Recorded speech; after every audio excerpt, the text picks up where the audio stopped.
right, lads. I'll give you Blackbeard's honest opinion. You ask me, can this new captain promise you a life of prizes, plunder, and adventure? Aye. For amongst all the gentlemen of fortune sailing these, he ranks amongst the most clever. There was a time when I thought myself the deadliest scourge of these seas. But this man is a fearsome dog that feeds off trouble and turmoil. I seen him clear the deck of a Spanish galleon like it were nothing. Fighting like a devil, dressed as a man. And he's a canny one. Knows his way round every crag and crevice of these islands. So if it's fortune and adventure you seek, then Captain Edward Kenway's your man. Only, don't meddle in his private affairs. For there's more mystery to that man than even I dare ask.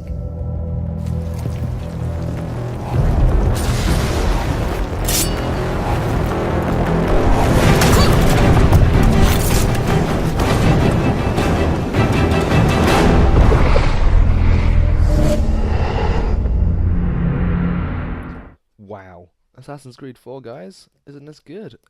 Well, yes. Now, I saw this advert on TV not long ago, and boy, was I impressed. It looks great. I mean, the new assassin, Edward Kenway, who I think Kenway's quite a strange name for an assassin, like Ezio Auditore. That's an awesome name. But, I'm very confused why the advert came out now, so early in the year, considering it's coming out in November. I just want to get it out now. I want to buy it. I'm going to go out and buy it. But I have found out a couple of information for you guys just to know after watching that.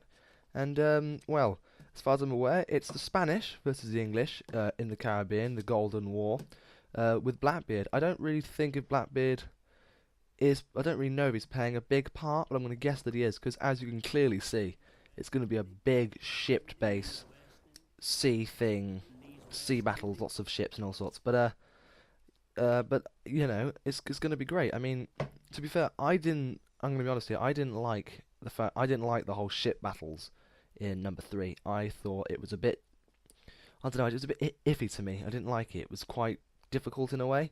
But I think they've changed it a bit now, and especially considering you can now board the ships yourself and actually fight. I think that's a great idea. And another great idea they've clearly had some sort of genius work on this, was boom, mind blown, is they have dual wield swords. And I mean, how many of you guys out there have ever thought, oh great, dual wield swords, why don't they just do that in the first place? It's so simple. And multi pistols, bam. Whoever thought of this deserves a frickin' medal. Multi pistols and dual wielding is great. Why they didn't have it before, I don't know. They must be freaking crazy. Because, well, I can't wait to go dual wielding some freaking heads off, just at the same time, slicing off their arms at the same time, like a Wookiee tearing off a stormtrooper's arms. And, well, yeah, I can't wait. Clearly, I think it's based before Assassin's Creed 3, but after, you know, Brotherhood and things like that, of course. But I think it's basically in between there, because it's Kenway's, I believe, is his father. So it's going from the 1600s. It's going back now towards the sort of 14s, I think, again. And well, I just hope that you guys, just as I do, look forward to this game. I mean, I don't know what could be better than this. It looks great. I can't believe it. Now, let's see if I can just find some more information. Let's see.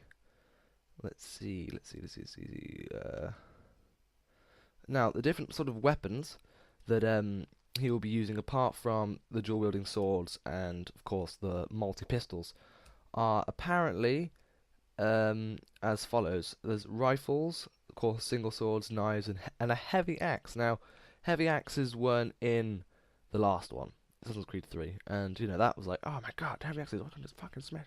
Now that's a good thing. They're coming back. And the rope dart will also make a return. That's great.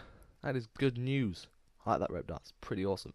I used to like in Assassin's Creed 2 or Brotherhood, you could sort of go to a big ass brute with a spear.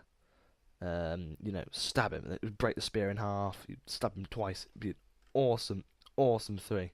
It'd be an awesome thing to do. Now, luckily, for those guys who didn't, you know, like me, didn't like the sea-based action, there is going to be quite a lot of on-land combat as well. I mean, there's a big, apparently it's going to have quite a large map for exploration, a lot like number 3 did, had that big hunting. I think they're going to focus in a big Caribbean sort of island, big massive thing, and I'm hoping that they can do it a lot well. And I'm hoping the multiplayer, they're going to change some things about the multiplayer, I hope, as well. There's no information on that, as you know, as far as I've seen, but I really hope they've, you know, of course I like multiplayer, I do really good. But I think they could do with a lot more game modes. I think they could do with a team thing, a team assassination, where you went out and you went on a big, like a normal map like that, a big map. But the idea was you had to blend in with the crowd and try and find your target, just one guy, a target, and then whoever found him first won. And I think that's a great idea for a game. Oh, hang on, and there's going to be you know, split screen. Land and sea missions, 50-50 apparently. They're not too sure whether to put it in or not, but it's great. I hope they do split screen sea battles, because I mean, there's nothing, because Assassin's Creed is a single player game, and I know there's people out there that would have gone, oh, why can't they just make it a damn well split screen thing just for this, and all this, oh, and god, and I just hope that they can do something with that. Let's see. Okay, let's go carry on down. I do believe that it's coming out on PS3, not PS4, even though the PS4 has been announced. I think they're going to keep it with PS3, unless near the end they decide to go, you know, we'll make a PS4 version as well for those that do step up to a PS4. I think they're just going to keep it on the basic Xbox 360 and PS3 for now. But I do think they might step it up a little bit. But of course, I can't say any more than that, because of course we don't know any more than that, sadly. We don't know any more than what we've been given, and well, I will keep my eyes peeled for you guys, trust me, because I want to buy this game. I see it. To me, it's like, you know, it's apart from the sea ship, you know, the ship battles on the sea, I think that the land-based killing as well seems great. It all looks like a great, even though it's just a small TV advert, it looks like a great game. It looks like they've actually thought about it for quite a while. Like they thought about Connor. It's not like when you had Revelations, where it's just like, I think it was just a game to fill in the gap between the time it took them to build 3 and 2. I think it's just a game to fill in the gap. I think this is actually a proper carry-on game, not one of those things. So I'm really looking forward to playing this, guys, and I hope you guys do keep in touch, keep watching the videos to check out on any more updates and news to do with Assassin's Creed 4, and please do subscribe and comment for any questions, and I will try and get back to you and answer them as soon as possible. Right, thank you guys for listening. It has been me, Will of Ginger Go, and I hope you guys look forward to this game as much as I do.